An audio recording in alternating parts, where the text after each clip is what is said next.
I thought we were recording. We are recording. But starting.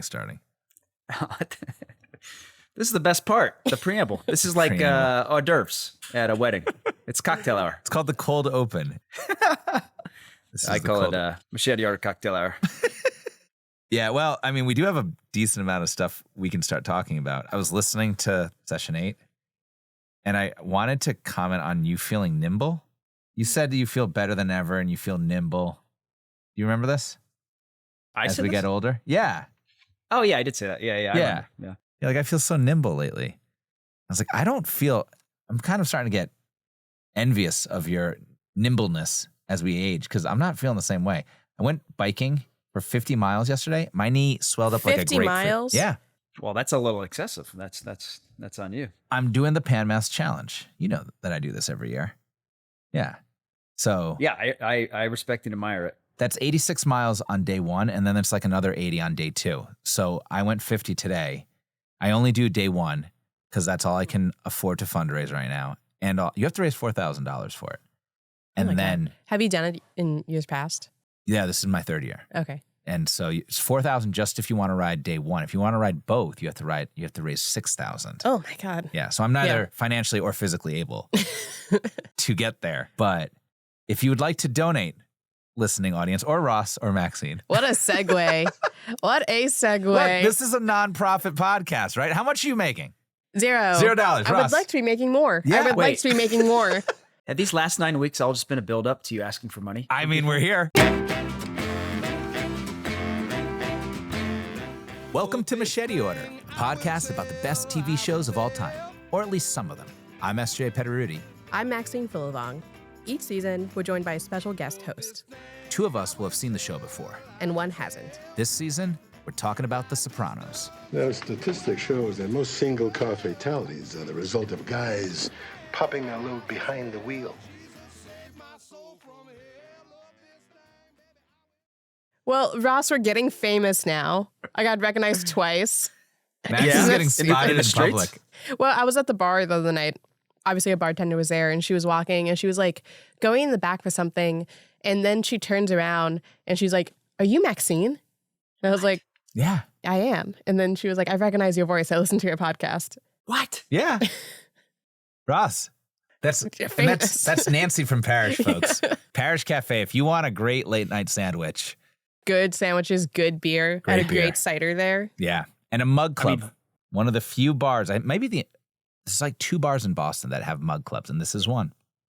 This woman a savant, a voice recognition at a bar?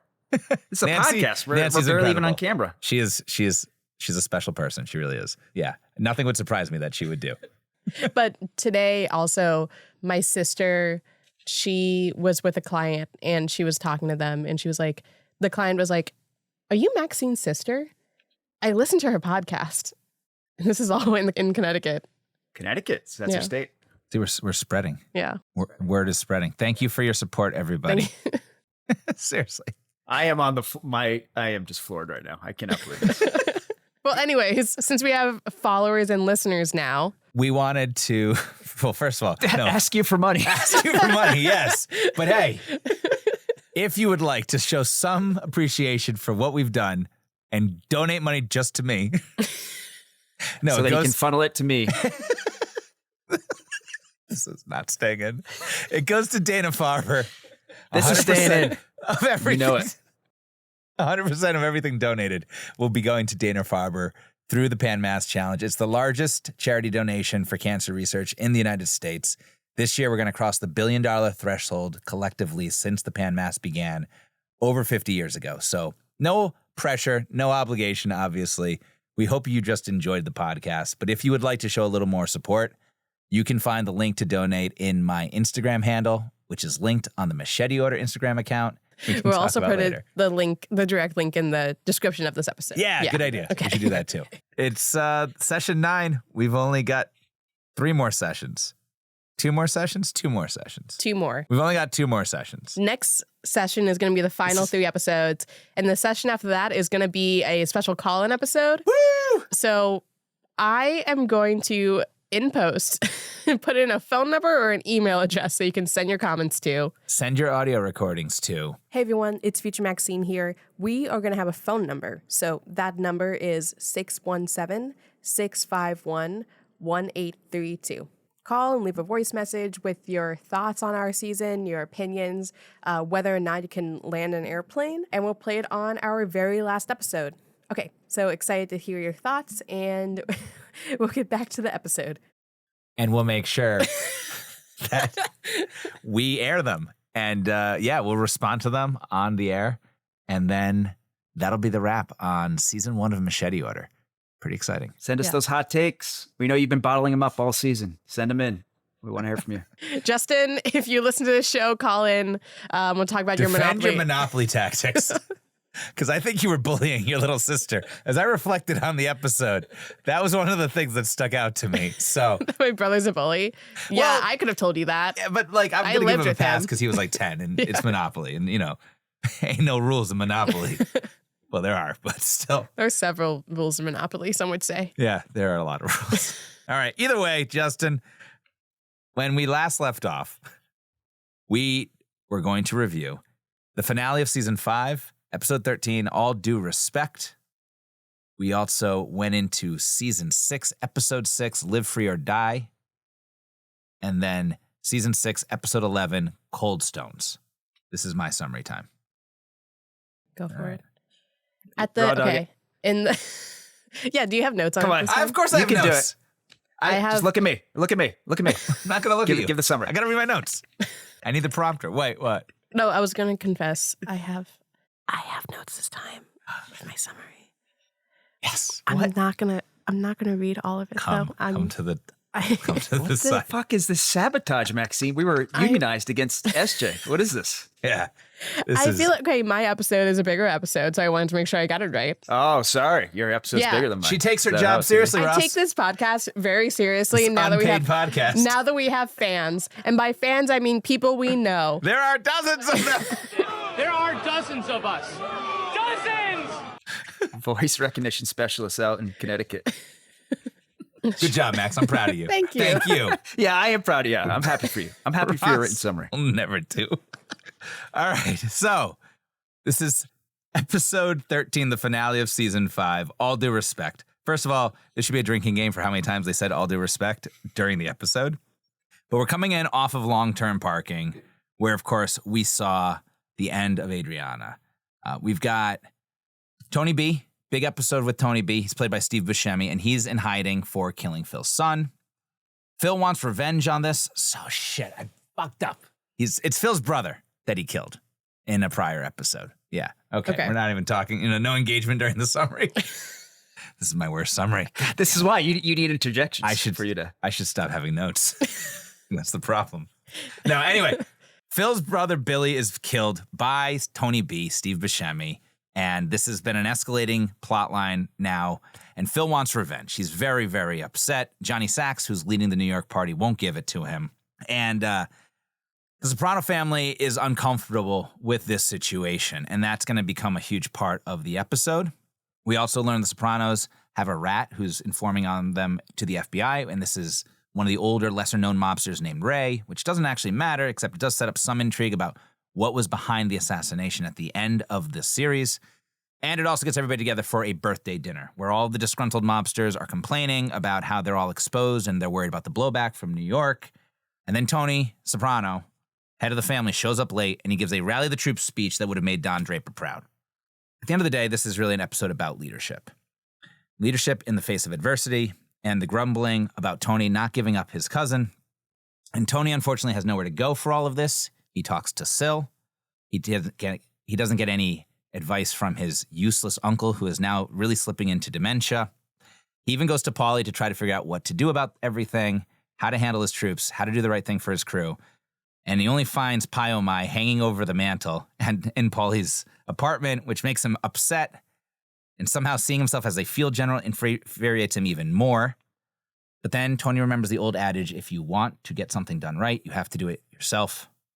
He finds his cousin, blows his head off with a shotgun, and the episode concludes with finally getting some satisfaction in learning how things really went down with Adriano's demise, with a very interesting flashback scene that takes place when Christopher goes to visit Tony in his basement. Good one, SJ. Yeah. Thanks, guys. That away, buddy. That was your longest summary to date. Yeah. Out of the three we did. I felt that it didn't feel good. Oh, it also ends with the end of what we saw when we saw Sopranos home movies, which was Tony and Johnny Sacks meeting outside and brokering an arrangement to finally squash this entire Tony B versus Phil revenge. That's an important part. And then we pick up seeing the FBI raid Johnny Sacks' house and Tony getting away with it. Mm-hmm. Him running in the snow, dropping the gun. Yeah. Right? Okay. Yeah. You hit quite a crescendo at one point in the summary, Yeah. and it seemed like it was over. I And know. then you just kept going. I kind of was forgot to take notes. one thing to work on. It was bad notes. All right. Guys, Manage you know the crescendo. All right. Thanks. Yeah. We're not perfect. There's your notes. Thanks for my notes. Yeah, I will just start by saying I loved the Van Morrison song that they were putting on. Yeah, that was great.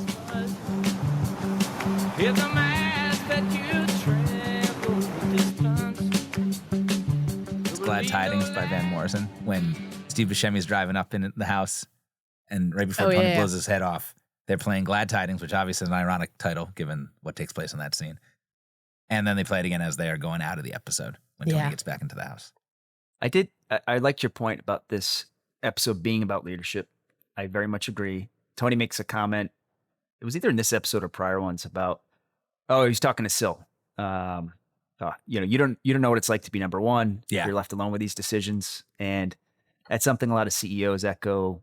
You hear that about presidents, right? No matter how many people you have around you, at the end of the day, you're left with decisions on your own at times. And yeah, Tony's very much left on his own, and it's punctuated by, to your point earlier about, Sil effectively disagreeing with the decision and telling him that the other troops disagree as well. And then his uncle not being in a place to actually help him. So he doesn't have anyone to confer with that's on his side.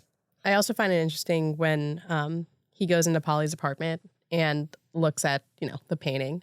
One, Polly says his silly line that's like, I didn't think it was a problem. You never come around anymore. He looks so upset. He's so sad about it.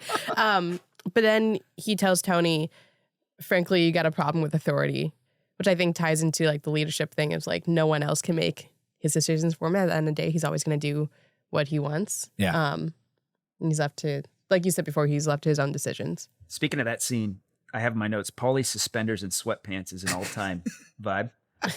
And I want SJ to be Paulie for Halloween this year in that outfit. SJ is really Tony Soprano coded today. Did you see his shirt? I can't see it on camera. You know what? It's the first two buttons are down too. So it's Yeah. really Tony Soprano. That's how this shirt should be worn. With a gold chain. Two gold chains. I got some chains. Well, this is a gold chain podcast. Oh, yeah. I'm chainless today. Ross, where's yours? Oh, I'm not wearing a necklace today either. Well, no, we're back. We're on the same side again, Maxine. There you go. Yeah. We're back. Well, SJ has enough chains for both of us. yes, I do. I have one. I have one for each. Enough of bracelets too. All right. You know what? I'm sorry. We're making fun of you. You're making fun a of me. lot today. Yeah. You guys made I fun of like my the shirt. You made fun of my. Thank you. Appreciate that. Yeah. It's a little extreme. Now I think about it. We're over the top. All right. I get it. But you know what? I'm not going to apologize for how I look. I feel good today. Okay. I think that was a decent summary. Not my best. And I'm here to talk about Machete Order. All right. So all due respect, you look ridiculous. All right. I said all due respect. I appreciate it. Covers everything. Take a drink. Well, I think, before we started recording, SJ came into the studio and was like, should I change to this shirt? And I said yes. Yeah. So I feel like this is partly my fault too. I don't care about what Ross thinks about how I look. All right. I never have. Well, Ross is the hottest one on this podcast, apparently, so you should be taking advice from him. Yeah, that's right. He wants to just keep me down. He's trying to keep me from looking good. He wants to be. Ross has a problem with authority. He doesn't want SJ to Hey, take if you want that nimble advice, better be nice. You do have a great skincare routine. The best. All right. Yeah, now let's get back to the leadership aspect of all of this, because clearly we don't have one. But I thought Tony just coming in and having that little rallying speech, like I said, it was like Don Draper level great monologue writing. I think it was the exact reason why Tony is the boss that he is. And I was just like, fuck yeah. Like, Yeah, Yeah. rah, rah. There's a moment sometimes as leaders, you always have to be inclusive and get the right input from the right people and reflect that in your decisions. But there are points where you just got to put your foot down and say, this is the way it's going to be, and that's what he did there. And a lot of people didn't like it in that room, but he needed to say it. Wait, you said that you don't think that everybody agreed with what he had to say? Correct. Yeah. I mean, they still know they're under physical threat and their families and money. In the Damages, in the dinner, potentially. though, I felt like there were a lot of like head shaking. Yes, it felt like he got everybody around. I mean, it comes back, right? They definitely later on in the episode continue to feel exposed. But I thought in the room at least it was a good moment, and he kind of got everybody back on his side and said, just this is how we have to react as a family. I don't know. To me, the speech also made sense with the way he said he wouldn't deliver it up. He wouldn't deliver any of them up under similar circumstances. I don't know. What'd you think? Did he mean it, or was it kind of bullshit? Well, he says that, right? But the underlying nepotism to protecting his cousin and Christopher previously, it's not lost on the room, right? What do you think, Max? Whether or not I think he meant it. Yeah. I think he did mean it. I don't think he ever wants to give anyone up. Well, not to jump ahead, but we'll sort of see him not be able to deliver up. I mean, with Vito.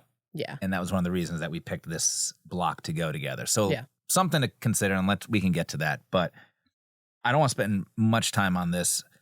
But there's a video when Tony is eating ice cream, and he's watching a historical drama or a historical documentary. Tony only watches historical documentaries. And they're always about war people. That's all.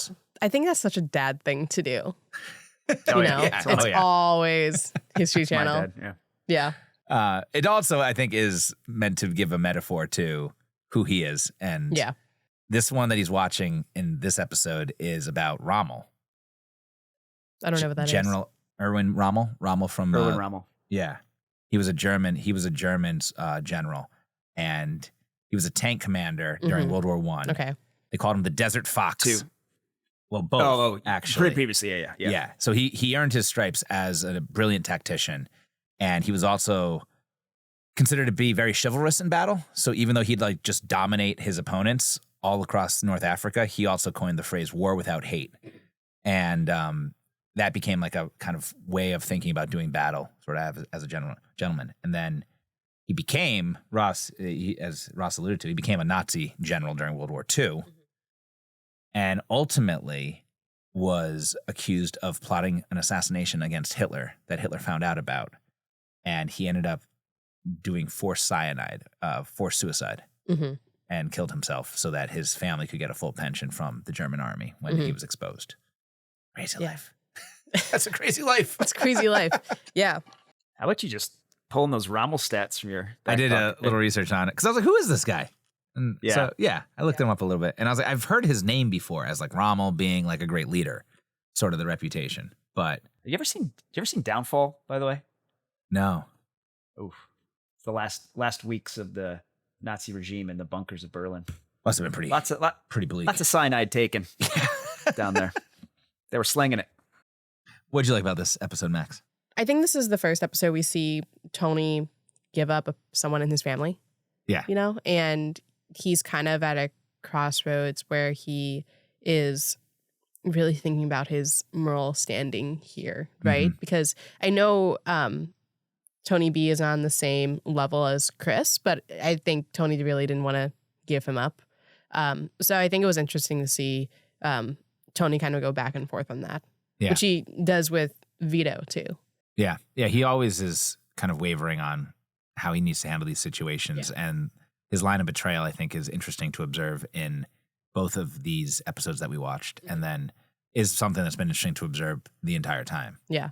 I also think, I don't know if this was the actual reasoning, but when the New York crew wanted to kill Tony B and they wouldn't commit to doing a quick murder that wouldn't, really hurt him. I kind of felt like Tony went to go do it himself so it would be quick and painless. Yeah, I think that's why he ultimately decides to do it. And he gives him up effectively by killing him. Yeah.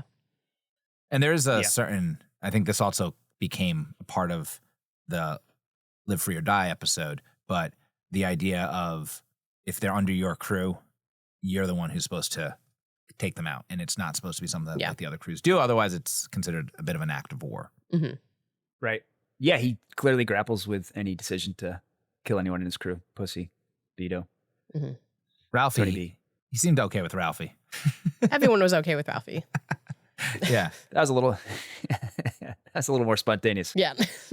We don't get as much to see about Tony B for you in this Machete Yeah, Order. no. You kind of just Steve Buscemi kind of comes in and out. I didn't know how close they were. Yeah. They share a name. I'm not sure if that like affected anything, but yeah, I don't think I got to see his entire arc like I have with like the other characters. Yeah.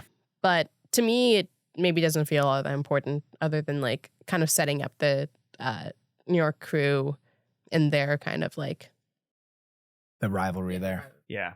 That's kind of what it is. And I think that was one of the reasons why we skipped over this. And we also skipped around in season 5 a lot. Like we went back and forth. It might be the most macheted season that we had. And I think the big reason for that was because Carmela and Anthony get separated, but we kind of know the entire time they're going to get back together. yeah, there's no way the writers would have let that go. No. No. That wouldn't have been good mafia watching. No.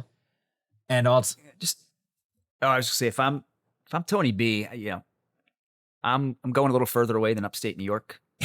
Right. I'm just it should be a general rule. Like if someone's trying to kill you in one state, do not go to the adjacent state. At least get a couple of states over, a couple of adjacencies. I think that's a little too close. Go to Connecticut. yeah. Yeah. At least. Where our fans are. Yeah. They'll take care of you. They'll protect you. Also, he's got to be probably in his like late 30s, early 40s at best during this time, Steve Buscemi, and he's sleeping on a hardwood floor. Oof. I mean, I know you gotta like go to the they call it go to the mattresses. He doesn't even have a mattress. Yeah. And Estrie's knees are already fucked up Yeah. from just like 50 miles on a bike. well I wouldn't have been good at all. No. Wouldn't be able to even carry those groceries. So the moment that Tony changes his mind, decides to kill Tony B, it's when he's looking at the painting, right? Yeah. In Yeah. the trash can. He's looking at himself as a field general. He looks at the sword, right? And he realizes he's the general. Yeah. He's the what man generals in the have to do. field. Yeah, exactly. I thought that was a cool moment. I'm sad they didn't keep Yeah. the painting. I know. Well, maybe Paulie went and plucked it back out of the garbage. He'd already done it once before. Yeah, he'll do it again. Yeah. They didn't burn it all the way. No. Or he didn't break it all the way. No, he just threw it in. Yeah. I love Phil going up after Tony B's dead. He's got his cane and he's just like sauntering up to the door, like, dude, you're gonna kill this guy like with your cane and your like limp leg and just you. It's like, is this really your plan, Phil? Thought that was funny. I mean, Phil's pretty badass. He might be able to do it. You're not nimble. No. Anti-nimble. No, not nimble at all. This is my favorite of the finales, I think. Yeah. I really love Tony being in this position of Mhm. searching for guidance as a leader. I thought that was a really cool Yeah. theme.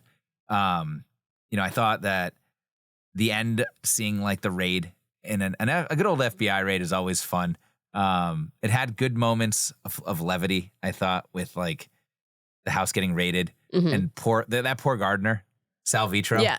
who's He was like, I just work here. always getting abused. And there's that AJ line. AJ's like peak asshole, where we saw some great whiny AJ moments. And Mhm. he's going through all of these. I can't tell if I love his character or if I can't stand his character. Because I think in a lot of ways he epitomizes a lot of the inner dialogue of like, what the fuck are we all doing here? Yeah. But they compare him to the gardener's son who's out there, and she's like, poverty is an extreme motivator. It's like, you're the one who's doing this to him. You're the So reason his Carmela family is said so that, right? fucked over. Yeah. Well, don't you think that's what Chase was trying to do to the audience? They were trying to make you love him and hate him Yeah. at Yeah. the I same think time? so. I think And AJ's a succeeded, brilliantly. right? I think AJ has some good points sometimes. Yeah. Yeah. He does. He does. It's like, what are we doing? But I have to say, I know you just said this is one of your favorite finales.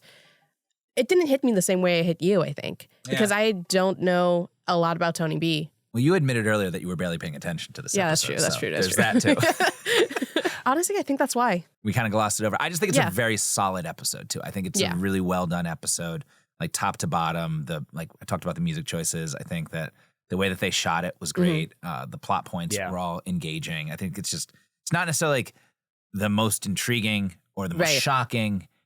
It's not even necessarily the most memorable, but just looking at it as a body of work, I thought it was very solid. Yeah.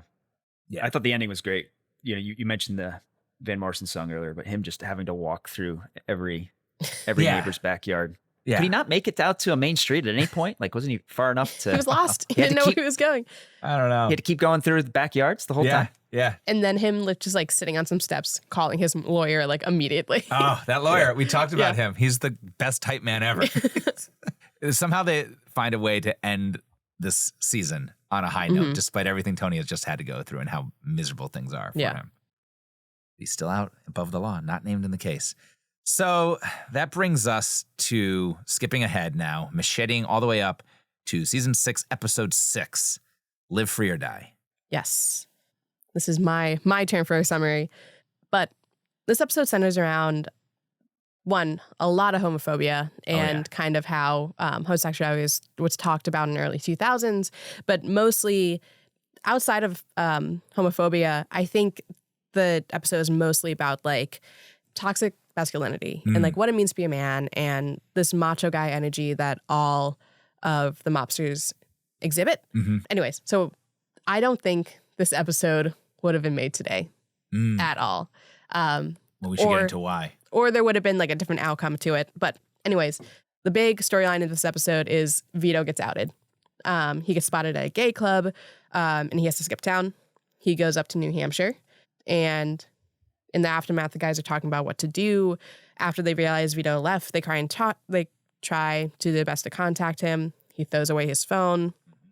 They go around to Vito's wife and Vito's grandma, and they ask about their romance. And in the end, Tony seems to defend him a little bit when everyone wants him dead, and Tony doesn't.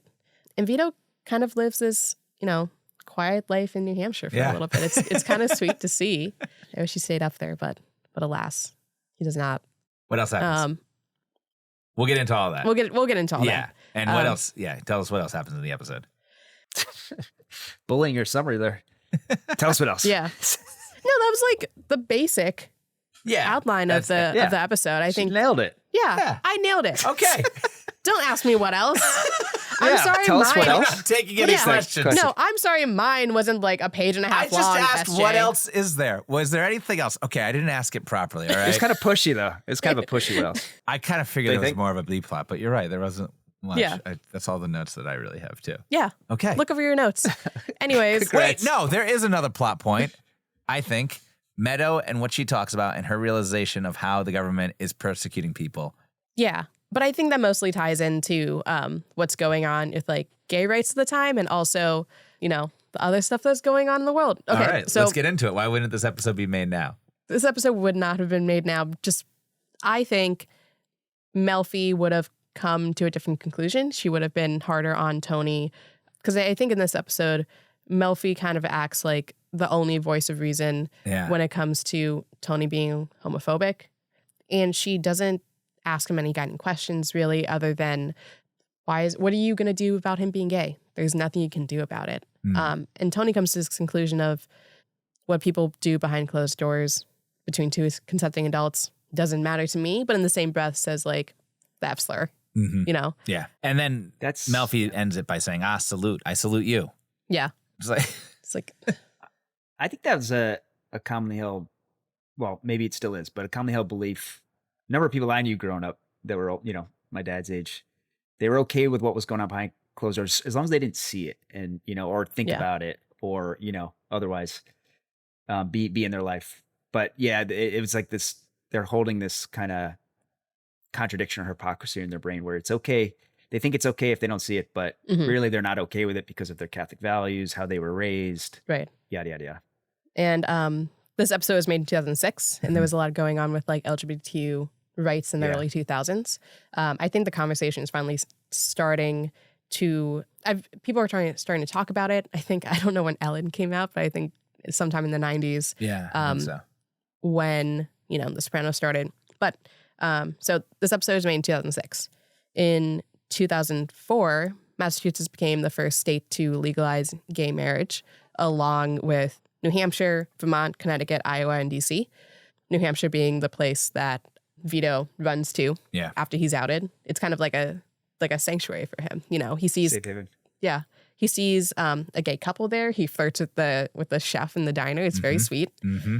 But in 2006, New Jersey passed a law to guarantee same-sex couples all the legal benefits of marriage without legalizing gay marriage in that state. And then, you know, maybe like 10 years later, it becomes federal law. Gay marriage is, you know, finally legal for everyone. But anyways, big steps were taken in the past decade.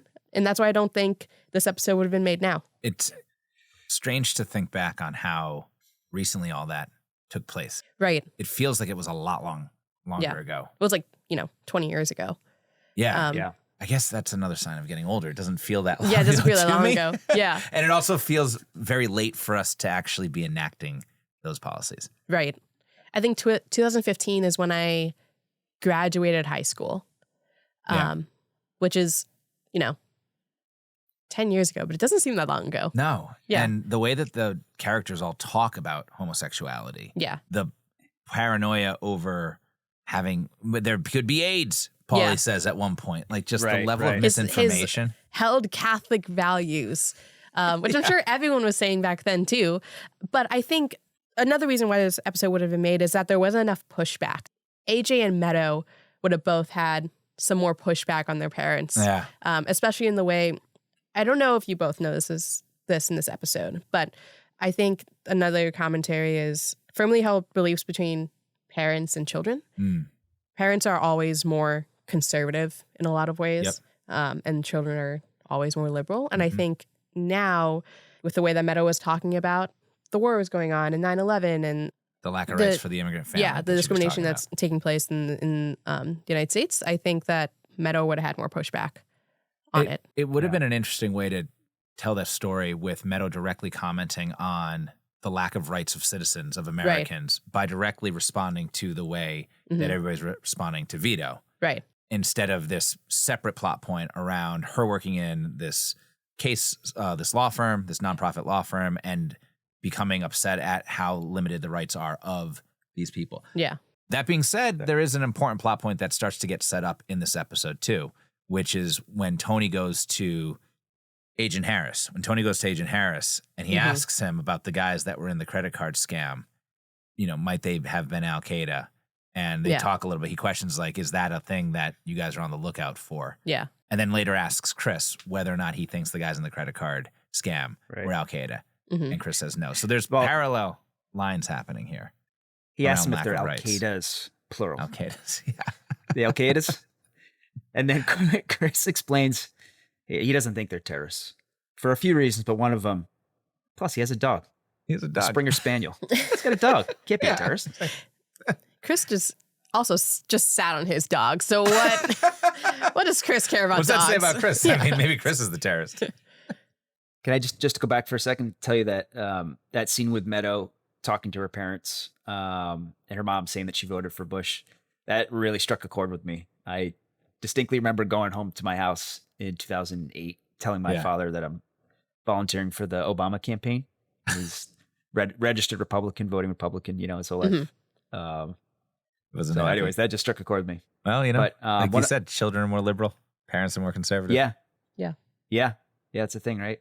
And then, Ashley, I'm curious your perspective on this being, I don't know if you're practicing still, but Catholic roots. Yeah.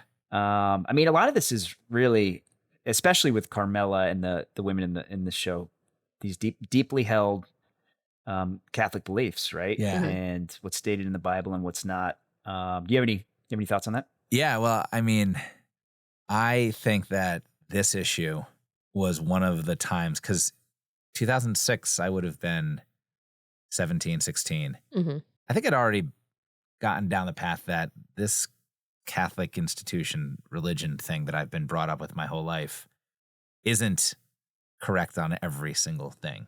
And there's a lot of rules around masturbation and sex before marriage and all these, you know, sexually restrictive rules that are set up in this church that you're taught of as a religion. And I remember starting to think like, I don't think the church is right on all these things. And so I think it was used by people to hide behind as justification for their beliefs. But for me, it started to decouple me from Catholicism as a religion. I'd say at this point, it's more something I consider to be kind of like my ethnicity, like the way that I'm Italian, like Italian Catholic. Like you kind of have to be both anyway. Mm-hmm. But I would say that the homosexuality argument was something that just didn't seem correct to me. Yeah. As it has to be forbidden. It shouldn't be allowed. You should have different types of rights because of that way that you are. Yeah. And I think that this at least touches on it a little bit where Tony mocks Melfi. Yeah. Like, oh, right. It's natural. They can't help it. But yeah, I certainly. I think they mention it so much in the episode that you feel like it's just becoming like a scapegoat answer. Yeah. Right? Yeah. Because they're just so uncomfortable with it and they have nothing else to base it on other than like, oh, it's held Catholic beliefs. Yeah. But And people have a hard time letting go of things that they were taught as children in their whole life. yeah. Right. But Phil's wife was probably the worst with it. She kept talking about father. Father says this. I was like, can you stop, please? Yeah. Yeah. So creepy. Oh, Ashley, quick fact check here. In 2006, you were 21 years old, not 16. So you're a healthy 5 years off on that. Ross, you got to keep on criticizing me all episode. All due respect. That was a good one, though. I was getting that wrong. I was thinking I was still in high school. If only. Wait, I want to do a quick callback. In the very first episode of Machete Order, I asked, would Tony Soprano have voted for Trump? And I now we think we have our answer, right? Yeah, we said yes then. 100. Well, now I know 100 with 100%. Yeah. Uncertainty. He definitely would. Yeah. Yeah. All right. So what else is there? Sorry, Maxine. Yeah. Let me not say what else in that demanding tone. What else? Is there anything else regarding this episode that you would like to talk about? I think we hit all like the major plot points. So Vito, he gets out he runs away to New Hampshire. Yeah. And it's such a cute little town. I that know. he This is stumbles upon. such great New Hampshire porn in this episode. It's like, I want to move to New Hampshire right now. Yeah. Do you think New Hampshire Travel Agency, what's that called? There's like an office of something. The Office of Tourism. Yeah. Yeah. Like New Hampshire Office of Tourism paid so much for this episode. I don't think they paid anything. Yeah. I think that they were just like, we want to go up to New Hampshire. And Yeah. Why do you both? Oh, fun fact, that was not actually filmed in New Hampshire. This was filmed in New Jersey. Oh. I'm not 100% sure what town. Wow. That is Yeah. What interesting. town? Yeah, I'm curious. Yeah. I'll do a quick Google since That's always great to do during a podcast recording. we can cut it. Yeah, we definitely Yeah. going to cut it. But as long as we're on the topic of doubling, yeah, I mean, East Coast looks are East Coast looks. You can double a lot of different states and cities from a lot of other different states and cities on the East Coast. I was You just called it called New out. Hampshire porn, though. Well, it is, but that's just how good But the it's not New doubling can Hampshire. work. That's the magic of Hollywood, baby. No, All right, but I'm being too on the critical of you. topic- I'm sorry. on the- I gotta you are pull being back. really critical of me. I was going to correct the record because, another fan of ours let me know that boardwalk scene when Tony is out there with the crew and he's having the dream at the end of, I think it was season 2 or season 3. Yes. He lights himself on fire. Fever dream, right? Yeah, the fever dream that he has. Yes. That was not shot in Atlantic City. That was shot in Ashbury Park. So, yes, thank you for calling it Ashbury out. Park. Yep. They have great music venues and also apparently a great boardwalk. Yeah. Okay, so this episode was filmed in Boonton, New Jersey. Newton. I don't know. Yeah, never heard of it. Boonton. I'm not 100% sure. But yeah, filmed in New Jersey. Looks beautiful. Looks beautiful. But again, every, East Coast town kind of more or less looks the same. There's looks. There's definitely looks. Let's talk. You What, ever Ross? do that when someone says like a place or a person and you just say their name in a way that it makes it sound like you know it? I do it Boonton. all the time. Boone. Oh, come on. Oh, yeah. Yeah, you been there? No, never heard of it. But he goes in this beautiful town. His quaint little diner experience is so cute. It's like the diner experience you Yeah. want every time you go into a diner. Yeah. Yeah. So one thing you did not get was the full Johnny Cakes and Vito relationship, which actually Yeah. spawned a few episodes, didn't it? Yeah, there's a few episodes of Yeah? the Of cook. them flirting. Yeah. Oh, yeah. Oh. Yeah. Well, I only more get than him. that, yeah. Yeah. Oh. You see the end. You see the phone call that he Yeah, I makes see to the him. phone call at the end. Yeah. They have a whole relationship. So, in post Machete World, you can go back and watch pretty much between episode 6 and episode 11, Vito is on the lam, hiding in New Hampshire. He gets into a whole thing with that guy, and it's worth watching, I think. They go into Vito's character more than we do, obviously. But I also think that there's an interesting plot around Carmela. Even though her character definitely gets less important as we get into season 6 here, she is seeing the juxtaposition of her life and the important things that she does and trying to get the spec house approved that Tony keeps forgetting, juxtaposed with Angie, who is Pussy's wife and widow, who has become this like very self-important, busy, but also wealthy businesswoman, having inherited the body shop from Pussy.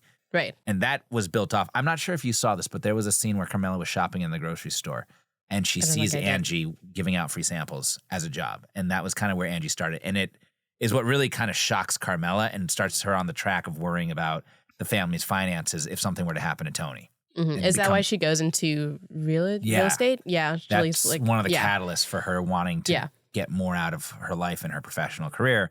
And we see that with Angie being played out here. And then, of course... And then Carmela goes to the house that she is trying to build, and it is destroyed. It's ransacked. Yep. Strip bare, By none other than Carmela's own father. Yeah. He is such a DICKator, isn't he? I don't know why I just spelled it out. Him? We can swear on this confronts podcast, Ross. Yeah. I don't know if you know that. Yeah, it's okay. There's no censor. No one's actually It's worse listening. Dick is worse than a swear. She confronts him, and then he says, I've had a lifetime of her bullshit. You got to bring it to the whole lifetime? I know. Hey, I was kind of upset with you 2 hours ago. You know, come on. He's done. I thought that was particularly harsh. There's definitely some undertones there of issues they've had. Oh, yeah. I also thought that Carmela has a really nice moment in this where Tony's watching that whole video on... Oh, wait, no, this isn't the episode. Oh, we missed it. Never mind. Carmela... No, they still have a nice moment. So She talks about accentuating the positives. Yeah, that wasn't the thing I wanted to get to. Okay. But no, there's also a nice moment of Carmela talking about how she wants to accentuate the positives and Tony acknowledging that she never says, I told you, when she's right about something. And that was a nice juxtaposition to Tony talking about how you can talk about smelling the roses, but life has a way of picking at it. And how difficult it can be to appreciate things in life. And Carmela kind of offers that solution. Yeah. Do you think that's true, that it can be hard to stop and smell the roses and to take every day as a gift, but that I think so. accentuating the positive is a way of actually maintaining that perspective a bit more? I think with me and how I live my life right now, I am always thinking about like the thing I have to do next and not exactly, living so much in the moment, which makes it hard to stop and smell the roses and like accentuate the positives because I'm not thinking about the positives. Why do you think you're always thinking about the next thing? I think it comes from, a lot of anxiety about like, we've talked about this before, but like, am I where I'm at in life where I thought I wanted to be like 5-10 years ago? And I'm like constantly anxious about like, am I hitting those milestones? I don't know. I should be thinking about like what I'm going to do next. There's a fantastic article by Tim Urban called 100 Blocks. The basis of it, your day is broken into 100 10-minute blocks, more or less. And his whole thing, this has helped me ground me and keep my perspective on, stopping to smell the roses and appreciating things. You can effectively think of everything in your life as a quantity, right? So, and think about it through the prism of blocks. So if your parents are, call it, in our case, SJ 70 years old, and you see them twice a year, and they're going to live for another 15 years. You've got 30 more visits with them. Oh my God, that's morbid. Now it's a bit morbid, but it does put things into perspective, which is like, oh, if that's the case, I'm going to make the most out of this because there's only 29 left after. I almost feel like that would drive more anxiety about what's next because you're counting everything down like it's some timer. It's a little extreme. But I think it depends on who you are and whether you're comfortable with that. But it could certainly help you cherish the finiteness of everything. But I also think that there is something about this accentuating the positive. And I find myself oftentimes caught in what I would call just like a downward stare at my life of just what's on the ground and what am I, in what's in my way. And that I can have the exact same experience as a person. Maybe I'm walking down the street and think about how beautiful the street is and how much I love the neighborhood that I live in and how the weather is nice and how you can hear, the birds or whatever accentuate the positive, and it can actually lift my spirits. It can help me feel better. And I think that's a key to wanting to stay in the moment, because the moments you hope will never end are always the very nice things. Mm-hmm. Yeah. So maybe balance both. I don't know. Yeah. Yeah. There you go. Yeah. Okay, more about this episode. Why do you think the guys feel so betrayed by Vito? Because Meadow mentions to Carmela that Finn caught Vito giving some guy a blowjob. Mm-hmm. And Tony takes Finn to the guys. He forces them to tell them what he saw. Mm-hmm. The guys get really angry about this. They say they feel betrayed by him. And the way I read this is they feel betrayed, and it seems like they're using that as a reason to make Tony feel like he should put a hit on him. They're looking for reasons. They're looking for their Catholic values. They are feeling a little betrayed by this guy just because they're uncomfortable with who he is as a person. You know what I mean? Yeah, I mean, Yeah. I think Yeah. I think almost reminds me of the scene. There was a scene in a movie called Outside Providence, which was actually done by the Farrelly brothers, the guys who did Dumb and Dumber. And there's one of the running scenes in the movie is these old guys playing cards, and the movie takes place in the 70s. And one of them during those scenes actually comes out and admits that he's gay to his friends, and they all throw him out of the card room immediately. They throw him out of the card game. They throw the cards at him, and they ostracize him. I think purely because he's gay, and they feel betrayed that this person wasn't honest with them.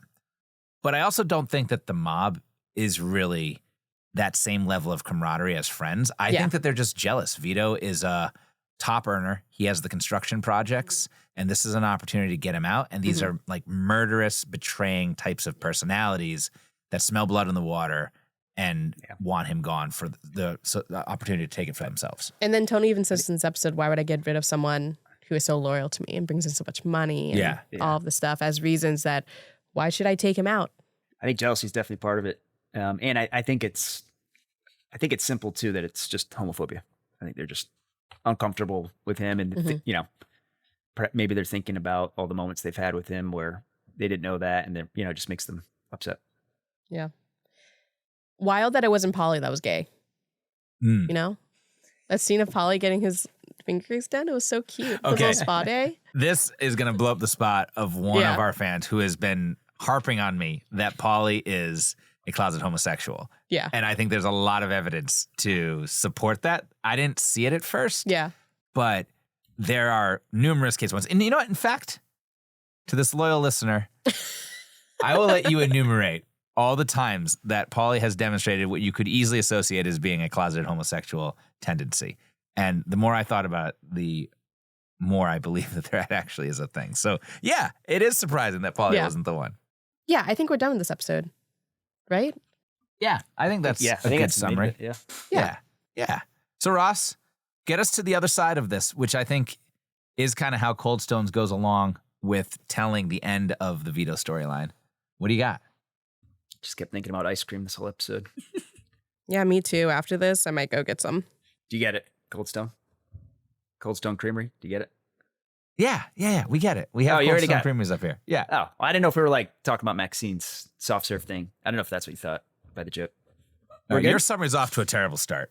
We're good? Okay. How's it feel? I think it's a great start. All right. I think you're doing great, Ross. Let's go. Don't encourage him. Thank you, I'm on Maxine. Ross's side. We're back in the I same don't care side. what's we happening had anymore. a moment. There's more betrayal on this podcast than there's been in any mob story. All right. A few storylines in Cold Stones. Carmela and Aro go to party and have a great time walking the city, seeing the sights and all the wonderful architecture. A lot of Paris although they're having I think how they're experiencing this trip is a little different. We'll get into that. We have Vito deciding to come back to Jersey and wanting to get back in with the crew. Mm-hmm. His play is to go down to Atlantic City and run some stuff down there. So he's bending Tony's ear about that at the mall to try to get back in. The obviously continuing storyline with Vito and the homophobia of the crew and just the decision that Tony has in front of him about what to do with Vito. And, Phil's all over this episode in that regard too, talking to his cousin. And I mentioned earlier, his wife just spewing all of her Catholic views about homosexuals. There's there's one fellatio act in this. It's just a lot of car fellatio in general in The Sopranos. I don't know if that's a sign of the times or I don't know is that still going on. That's not for the summary. We'll talk about that later. Wait, what was the Good statistic? restraint. Statistics show that the majority of single car accidents are the results of guys popping their loads behind the wheel. Tony got out of this one alive. So good for him. Tony, has gone back to the house under the ruse now that he would stop philandering. Is back to his old ways while Carmela's in Paris. And, there's quite a scene at the end at Satriali's, if I'm saying that correctly, with one of the New York crew coming in. Oh, yeah. And of course, we get the Vito demise. Yes. Ross, that was an excellent summary. I couldn't help but notice that you seemed to be glancing down a lot while you were talking there without your notes. That was interesting. Well, you didn't raw dog it. Was I supposed to raw dog it? No, I just, all this judgment about notes and the idea of taking notes for the summary, and you two put in the best effort. You could pull from your notes to tell a summary. We thought you were writing a separate summary from your notes. Well, I do You have did. a separate summary, and it didn't go well. So I think it's an art that's still in progress of figuring out. 9 episodes in. I was thinking we could start by getting to the Paris trip a bit. What are your thoughts? Paris. The Paris traveler, what's it called again? The Paris Department of Tourism. Yes. Yes. They sponsored this episode for sure. It was beautiful. I was so happy for Carmela this episode. It's actually shot in Scranton. Yeah. No, this is what happens when you get to the end of like super successful television show is you get to pick like, you know what? Let's go to Paris. Yeah. Carmela, Roe, everyone who got to be on that second shooting team and go over to Paris and just hang out there Yeah. for a while. I think we need another scene. Sure. I don't think Paris sponsored it, but it definitely does it justice. They're just beautiful still shots of all over the city. To the point where Carmela, has a little bit of a crisis at the end because the place is so beautiful. Yeah. Well, her crisis contrasted with Maria Spatafor's crisis as her husband's missing and then brutally slain. It is strange to me that they chose Paris for a place to be beautiful because do you know about Paris syndrome? No. So in Japanese culture, Paris is built up as this like big, beautiful city that you travel to and you have like this awakening and, it's so beautiful. But once you get to Paris, you kind of go there and realize that it's like not as nice as it's built up to be, right? Yeah. It's a little, it's like all cities, it's a little dirty. There's rats, there's all this stuff. So tourists will go there and get like physically sick because they've built it up in their head so much that, and it doesn't live up to expectations. Well, I've never been to Paris, so I can't. I haven't been to Paris either. Ross, So. you've been to Paris, haven't you? Been 3 times. Yeah. What do you think? I love it. It's one of my favorite cities in the world. Really? Yeah. Yeah. Just the people, the culture. Is there So is fun. there a grunge to it? There's definitely a dirtiness factor to it. But Rome is much dirtier. New York's dirtier, my opinion. Yeah. I mean, have you been to Europe at all? I've been to Prague. Okay. Did you find that to be a clean city or dirty city, kind of decrepit in the same way, or? I think Prague was pretty clean. Yeah. Yeah. I've never been to Prague, but I have been to Rome, and I would also say that it feels old. Europe feels old, and I think it in a sense there is just magnificent beauty to it. At least it seems that way in the way that they show it. I think there is a lot about aesthetic in television in general. Yeah. Obviously, the way you want to look something, but it also makes for just fantastic contrast to New Jersey and the life back home. I mean, they have No, Paris is so romanticized. Yeah. That and New Jersey is one of the most hated places in the country, I think. And they really emphasize that.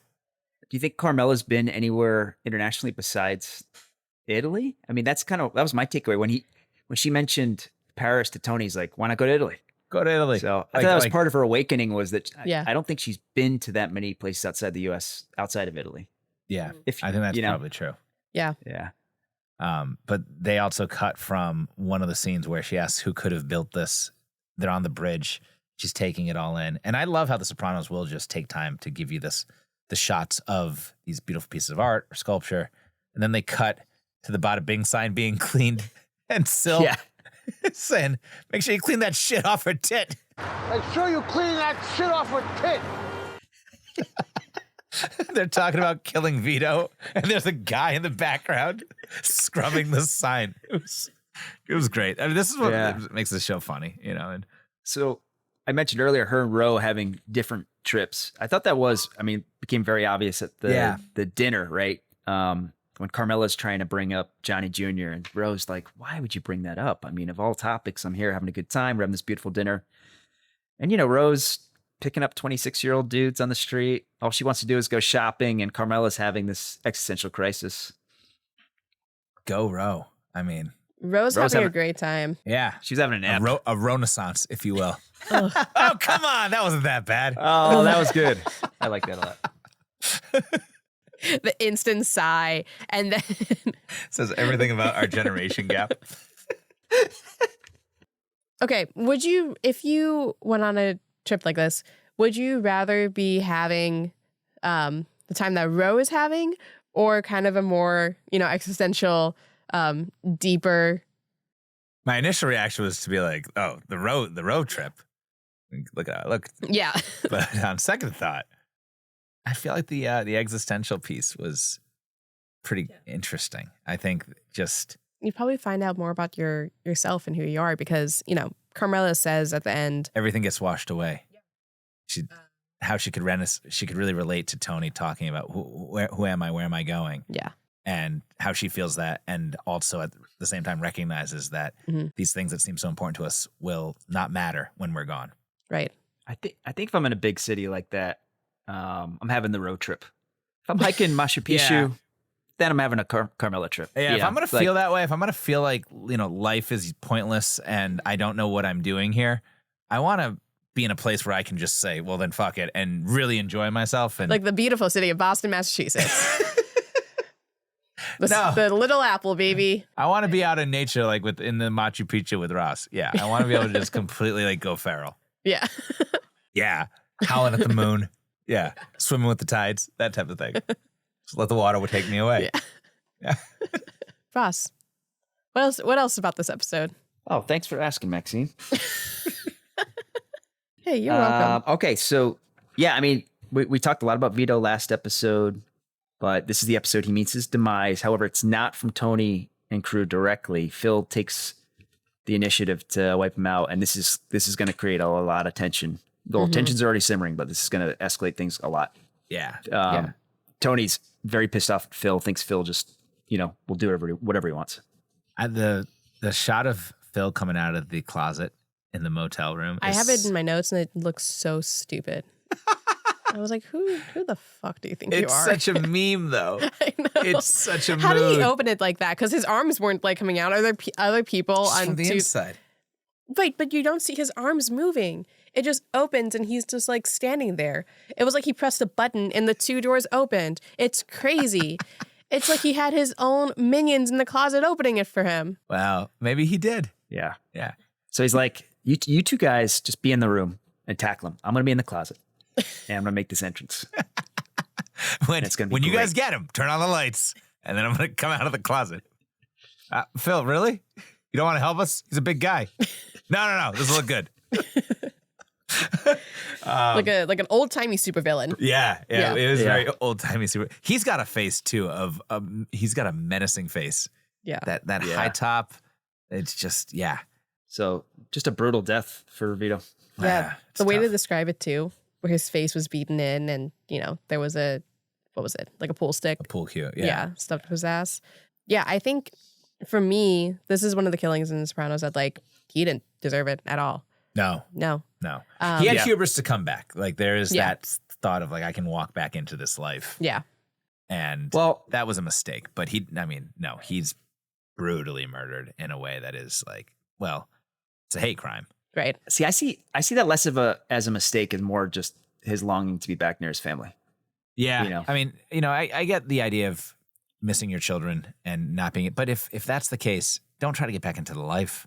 Just come in. Yeah, that's fair. Swoop your children away. There's also, and you didn't get to experience this not having seen all the other episodes of Vito living in New Hampshire, but there's certainly the theme of living the life you could have lived, or a life that's different, or a life that's truer to yourself, that he starts to lean into and embrace while he's in exile in New Hampshire, that he then decides, nope, I can't do this.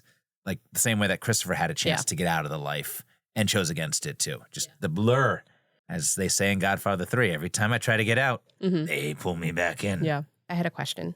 So Vito and his lover in New Hampshire, did they have like a cute relationship, or was it like, did the writer show it in a way that it was a normal relationship or normal loving relationship, as to contrast like the blatant homophobia that's happening, or like the really intense homophobia that's happening in episode 6? I'd say for the most part, except for one scene where Vito, that they have a physical altercation outside the car. No. Yeah. So there's still some mob flavor to it, but Yeah, Vito's definitely grappling with a sense of self-hate that is similar to the homophobia that you see with the other mobsters. But I would also say that they portray it as, two men in full characters that are in love with each other. Right. Now, speaking as a straight man, I'm not necessarily the best person to weigh in on it. Right. But well, so I think I'd have a completely different thought on, episode 6 and the homophobia that happens there if I saw this arc. Yeah. But the Machete Order doesn't allow me to see Sorry. this arc. it doesn't. Sorry. I do think that it'd be worth watching. And in my opinion, they have a more genuine, loving relationship. And it's the most genuine and loving relationship that you see Vito have. Right. So take that for what it is. But we have to make some hard cuts, guys. Just like we have to get out of this episode. And so if there's nothing else. Tony admits that he hates AJ. Yeah. Yeah. There is that line of talking about the idea of a man and how AJ's not become the son that he always imagined and the man that he always imagined. Then forces him to work construction, then breaks his car. Yeah. Yeah. That's really little excessive. All right. Do you think you could take a football helmet and smash it through a car windshield? Well, I don't have propped glass. So yeah, If there's I no had- way. no way. No, even if you were strong enough to hurl something through a windshield, it would not be a high school football helmet. Well, Tony Soprano's the strongest man in the world. It is a power move. Yeah, Yeah. he does it in a full suit too, which Yeah. was pretty impressive. It's gonna be a little draft on your way to work in the morning. Yeah, AJ is definitely, in his whininess. He's having his issues getting fired from Blockbuster. From Blockbuster? How the fuck you do that? They got Reese's Monkeys working as managers over there. He was taking promotional items and selling them, movie posters, stand-ups. Standees. But this whole thing's bullshit. Most of that stuff gets thrown out anyway. The store's policy was very clear. Yeah, well, maybe I care about the environment. Did we see that in this episode? In the beginning? Yes, that was the beginning. Yes. Yeah. Tony's got a great line about Blockbuster Video. How do you get fired there? How did he get fired there? I missed that. He was selling the standees. Oh, right. Remember? He's like, he cares about the environment. They're going to throw him out anyways. Yeah. But that is Great. Go ahead. Great response from AJ there. I was like, oh, well played. Yeah. That's how teenagers think too. It's like, I'm going to take my selfish and behavior that is wrong and is outside of store policy, and I'm going to make it about a bigger issue that I barely know anything about, and I'm going to use that as my justification, and I'm going to try to look like the good guy. Well, that's what they do in the entire series, right? It's like justifying your poor actions to yourself to make yourself feel like a better person. Yeah. So in a way, he's just like his parents. Exactly. And it's And another reason lower why. stakes, Yeah. but- And this is what makes, I think, AJ such a good character. I mean, it's in keeping with a teenager, and it's hysterical because AJ, I feel like, is a reflection of his parents. And although he's a teenager, so he's really fucking annoying about it. Yeah. He's just kind of doing the same actions as, Tony and Carmela on a less intense scale. Yeah, exactly. With Yep. lower stakes. I'll end us on this one. It was very sad to see Vito's kids reading the report in the newspaper about their father. Like, that is traumatizing. kids. And we could talk a lot about how parents disappoint their children. But let's end on a high note. Go ahead. I don't know. Okay. I mean, Another wrong crescendo there. Ross, you've been critical of me the entire time. I didn't say anything about the fact that you can't get your video to work, but beginning, middle, and end. I'm coming after you. This is Ross's hater arc. Yeah. We've seen Ross become SJ's number one hater. yeah, from guest star to amicable partner to nemesis. It's going to just squeeze me out. I'm not even going to be in the last session. You and Ross are going to conspire and record without me.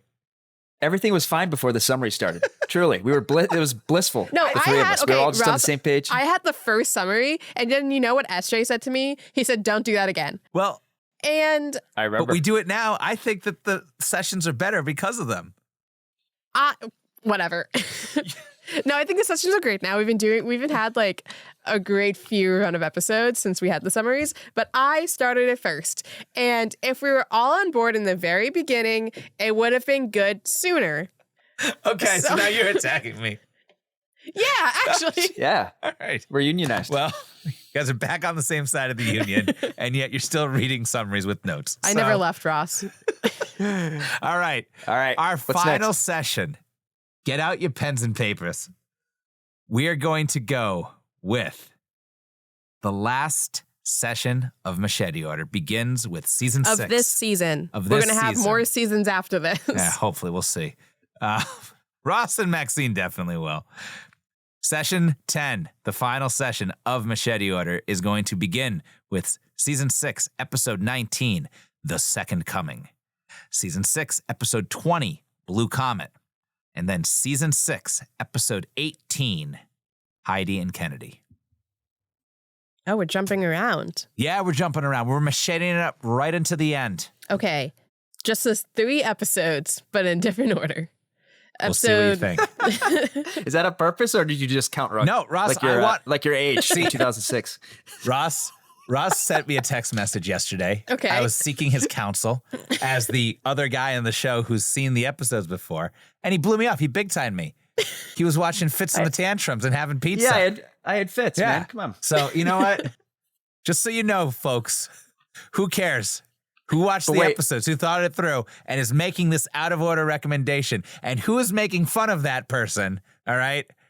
Just to clarify, these 3 episodes are all next to each other. 18, They are 19, next 20, to but each we're other. watching 19, 20, and then 18. Yeah, all right? Okay, all right. I'm just making sure. Just making sure. We're going to have a good discussion. Okay. And I hope that we get some call-ins about it, because I did think about it, and I was like, we could just go right in order, but I actually think that to tell the story in the Machete Order style, the way that this thing ends by putting episode 18 at the very end, I think puts a good bow on it. And I would have ended the entire series with something, I think, like this. I think if you think of if the show just did end the way that episode 18 does end, and that there's not 3 more episodes at the end, it would have probably been a more conventional type of ending for a show. And so, All right. with that being said, All right. Don't forget to donate to SG's charity so he can funnel it to me so I can get my undies. and apparently a computer that works. Take care, everybody. Okay. I didn't know if you were waiting for me to say You bye. can say bye. No, Whatever. Thanks for listening to another episode of Machete Order. If you like what we're doing, give us a rating and leave us a review on Apple Podcasts, Spotify, or wherever you're listening. Be sure to subscribe. If people don't support this thing, it might not make it. Special thanks to Brother Sal for providing us with our theme song, I Will Tell. And thank you to producer Nicole Comet and our guest host, Ross. Do you agree with SJ and Ross's episode picks? Am I not appreciating the story the way I should? Let us know on our Instagram, TikTok, or Twitter. We will not call it X, at Machete Order. We'll talk about it, or because this is a show about Italians, we'll argue about it. Affangaul! Be sure to tell your friends. Until next time, I'm SJ Petaruti. I'm Maxine Philivong, and this has been a Rotary Studios experience.